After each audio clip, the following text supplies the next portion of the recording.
बस, इससे ज़्यादा तो नहीं लगेगा ना। 1,00,000 रुपए को डिवाइड करें, 3 लाख रुपए हो गए ना 3 महीने के। 3 लाख को डिवाइड करें 20,000 से, कितना हो गया? 3 महीने आपका 40 ग्राम हो जाता है 4 महीने के अंदर। 40 ग्राम भी प्लस हो जाता है। अभी हमने बेचा है ना 28 ग्राम, 27 ग्राम, 29 ग्राम था हमारा। 15 रुपए आ गई। बाकी 3 चीजें प्लस कर सकते थे, अभी ये चौथी चीज भी प्लस कर दें।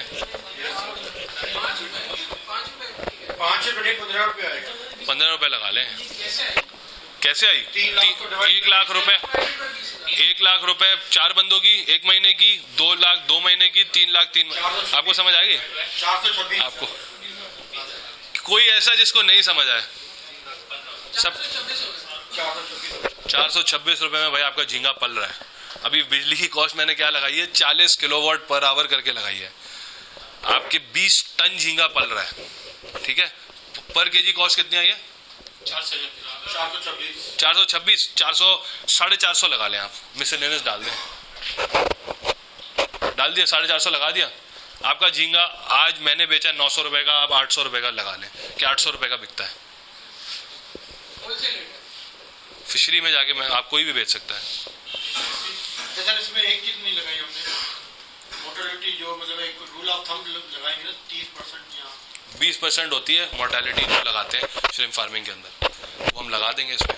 वो पहले ये अभी मोटा मोटा चल रहा है, फिर टाइम, असल में टाइम का मसला है। अभी 2 मिनट रह गए, 2 मिनट रह गए। नहीं वो भी मैं आपको लगा के बता दूंगा। अच्छा जी, 450 रुपए में झींगा पलता है। कोई बंदा इस बात से डिसएग्री करता है तो बताए।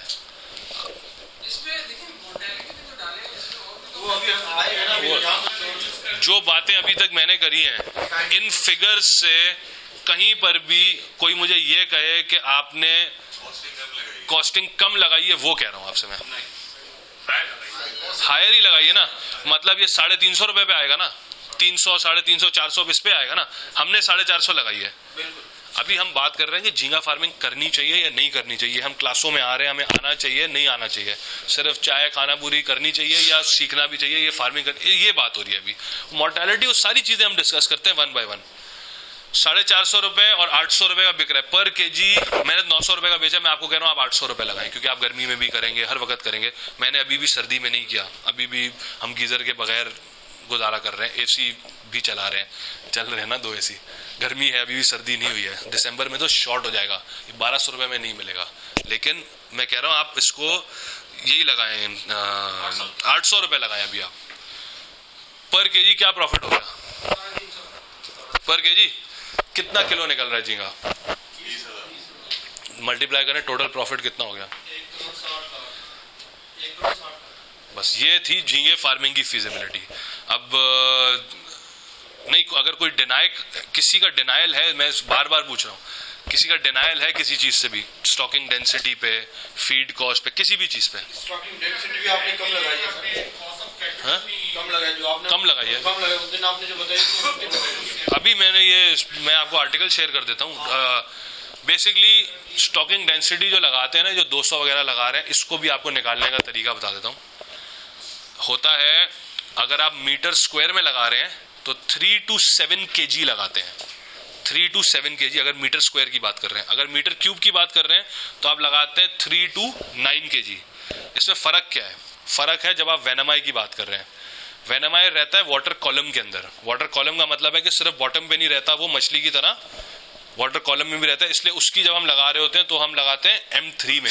उसमें हम कर सकते हैं 3 से 9 kg पर क्यूबिक मीटर। अब उसका भी एवरेज पकड़ लें। जी जी, बॉटम फीडर, मैंने ये नहीं कहा कि बॉटम फीडर नहीं है। मैंने कहा, देखिए मैंने ये नहीं कहा कि बॉटम फीडर नहीं है। बॉटम फीडर है, उसको आप सिंकिंग फीड देंगे। वेनामाई श्रिम्प बॉटम फीडर है, फीड भी उसको सिंकिंग फीड देंगे। लेकिन वेनामाई श्रिम्प वाटर कॉलम में रहता है, वो ऊपर नीचे होता रहता है। मोनोडॉन जो है, मोनोडॉन भी बॉटम फीडर है, लेकिन वो वाटर कॉलम में रहता नहीं है। जब उसको घबराहट या कुछ स्ट्रेस में थोड़ा सा होता है तब ऊपर आता है। लेकिन वेनामाई जो है, वेनामाई घूमता रहता है। अगर नीचे उसको जगह जैसे नहीं मिल रही तो वो वेनामाई घूमता रहता है। इसलिए वेनामाई की जब हम बात करेंगे तो हम क्यूबिक मीटर में बात कर सकते हैं उसकी। तो इसकी आप लगाएं, मतलब एवरेज पे आ जाए। वैसे लोगों ने 9.8 भी किया है। जो मास्टर है ना बायोफ्लॉक का, सबसे, ये योरम नहीं है, योरम ने तो किताब लिखी थी ना, जो हम नहीं क्या किताब का नाम है, सेकंड एडिशन थर्ड एडिशन ग्रुपों में भी चल रही होती है, उस योरम एवेमेलिच, इसने किताब लिखी थी, लेकिन जो असल मास्टर है जिसने काम भी किया और वो सब किया, उसका नाम है तजाची समोचा। इसकी किताब है, तकरीबन 25,000-30,000 रुपए की किताब है इसकी। उसने ये रेसवे वगैरह इसमें किया, तो उसमें किया था 9.8 kg पर क्यूबिक मीटर। सर बुक का नाम क्या है इसका? यार इसका बुक का नाम है श्रिम्प फार्मिंग एंड बायोफ्लॉक करके इस तरह कुछ, मैं आपको बता दूंगा। तजाची समोचा, अंग्रेज है,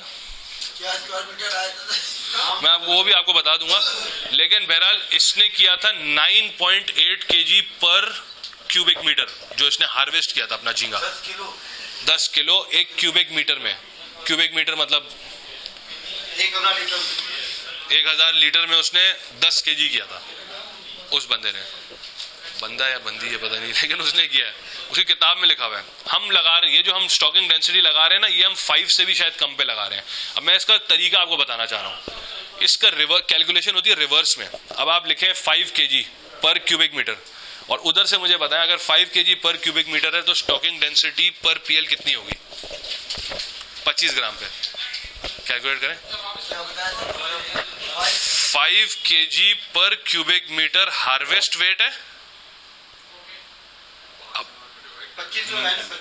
25 ग्राम का पर सीड लगाएं, और ये बताएं कि स्टॉकिंग डेंसिटी पर क्यूबिक मीटर क्या होगी। निकाला कैसे? 5000 डिवाइड बाय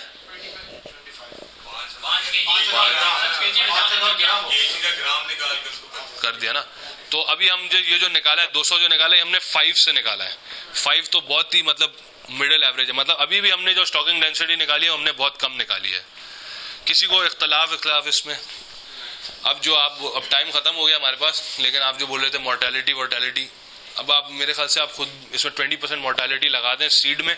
सबसे पहले सीड में जब आप मोर्टेलिटी लगाएंगे तो आप क्या करेंगे कि 8 लाख को आप 20% प्लस कर लें सबसे पहले। किसकी मोर्टेलिटी की? ये भी 20% की है, मतलब ये तो एवरेज बता रहे हैं ना, इसको अगर हाई साइड 70% की total stretches sir. Shrimp farming में आपने 50% प्लस कर लिया ना, आप नफे में होते हैं। जनरल रूल एक बता रहा हूँ, जनरल रूल ऑफ थंब जो है ना, जो लोग कर रहे हैं ना 50% प्लस में लोग नफे में होते हैं। सर्वाइवल 50% सर्वाइवल होगा तो 50% क्या चीज? देखिए आपको किसी नहीं, अगर आपको जो आप बात कर रहे हो ना वो,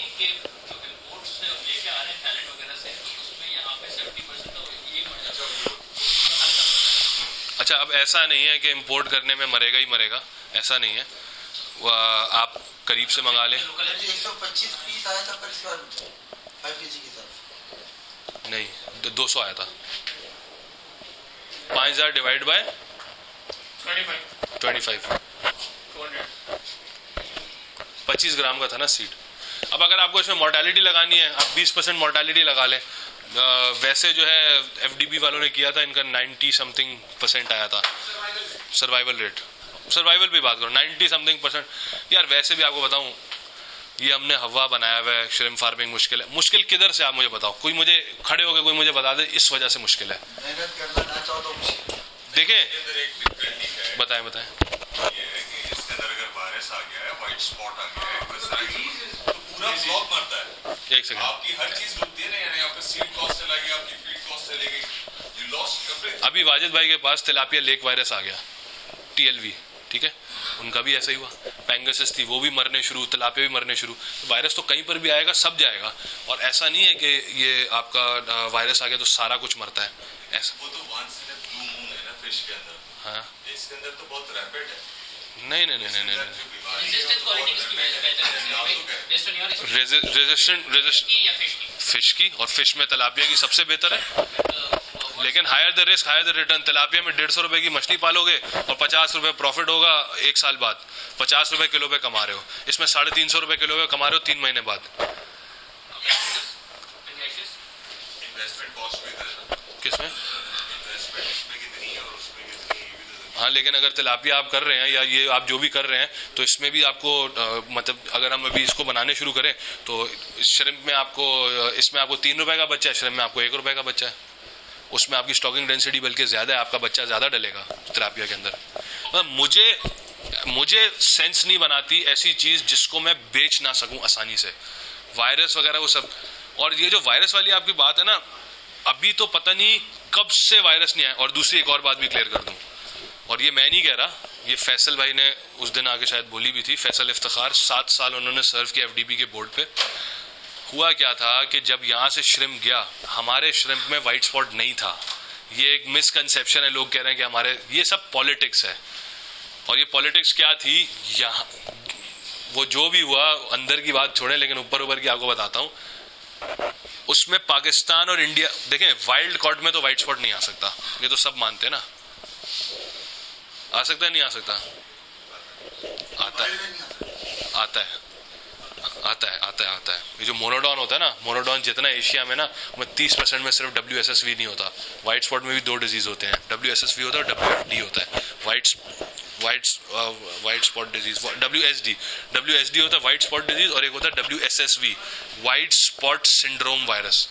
तो white spot syndrome virus usually monodon के ब्रूडर्स में होता है, मेरे ब्रूडर्स में था, जो मैं ब्रूडर्स वाइल्ड कैच से लेकर, ब्रूडर होता है जिसमें से बच्चे निकालने हैं, मैंने उसमें से उसको SPF कर दिया। इमदाद आपको पढ़ा रहा था ना, SPF स्पेसिफिक पैथोजन फ्री, इसमें एक होता है स्पेसिफिक पैथोजन रेजिस्टेंट, एक होता है स्पेसिफिक पैथोजन SPD, 3 होते हैं इसमें।